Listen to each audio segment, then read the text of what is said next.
खबर है मुंबई से सटे ठाणे जिले के अंतर्गत आने वाले कल्याण डोंबिवली शहर की, जहां बीते दिनों सांप के काटने से एक 3 साल की बच्ची और उसकी मौसी की मौत हो गई थी।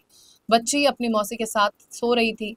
सांप ने जब उसे काटा तो उसकी नींद खुल गई और रोने लगी। बच्ची के रोने से गहरी नींद में सो रही मौसी ने उसे मां के पास भेज दिया, लेकिन मासूम फिर भी रो रही थी। कुछ देर बाद सांप ने मौसी को भी काट लिया। इसके बाद घटना का खुलासा हुआ कि मौसी से पहले सांप ने बच्ची को डस लिया था, जिसके बाद दोनों को डीएमसी के शास्त्री नगर अस्पताल में भर्ती कराया गया, लेकिन इलाज के दौरान दोनों की जान चली गई।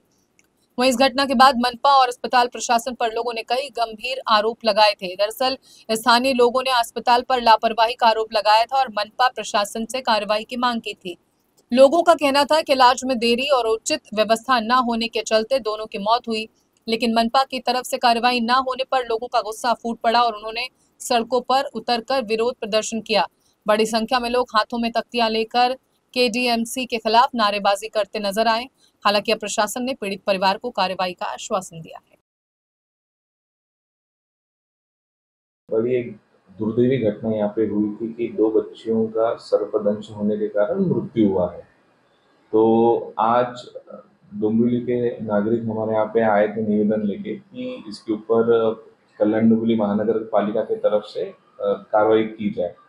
तो हमारे तरफ से हमने उनको आश्वासन दिया हुआ है कि ये संपूर्ण प्रकरण की सखोल चौकसी होगी, जिसमें सीसीटीवी फुटेजेस देखे जाएंगे, इसमें जो कुछ संबंधित हैं उनके जवाब लिए जाएंगे और उसके बाद जो कोई दोषी होगा उसके ऊपर हम कठोर से कठोर कार्रवाई करेंगे।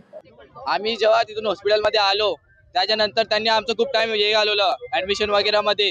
ते सगळं ॲडमिशन झाल्यानंतर रक्त चेक केलं, रक्त चेकची रिपोर्ट आली। ती रिपोर्ट आल्यानंतर आम्हाला पोलीस स्टेशनला पाठवलं। त्याच्यामध्ये जाऊन येऊन टिळकनगरला जाण्यासाठी आम्हाला 50 मिनिटं जाऊन येऊन लागली। त्याच्यात आमचा खूप कालावधी गेला।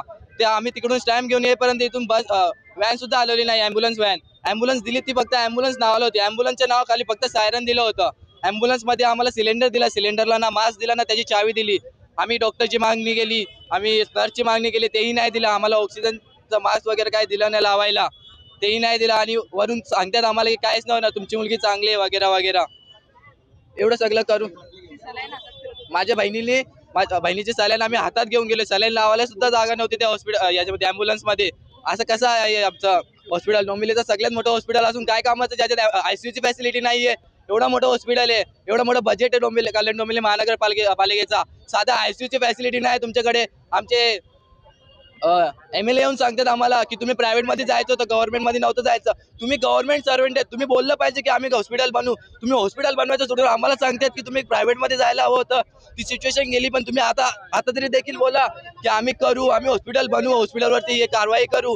हे सगळं करायचं सोडून आम्हाला सांगण्यात येत आहेत की तुम्ही प्रायव्हेटमध्ये जायचं होतं। तुमच्यासाठी आयुष्यमान कार्ड आहे, कार्डचा वापर करून तुम्ही 5 लाख घेऊ शकता। काय कामाचे 5 लाख? आम्ही आमच्या मुलींसाठी आमचा जीव घालू पूर्ण। 5 लाख काय गोष्ट आहे आमच्यासाठी?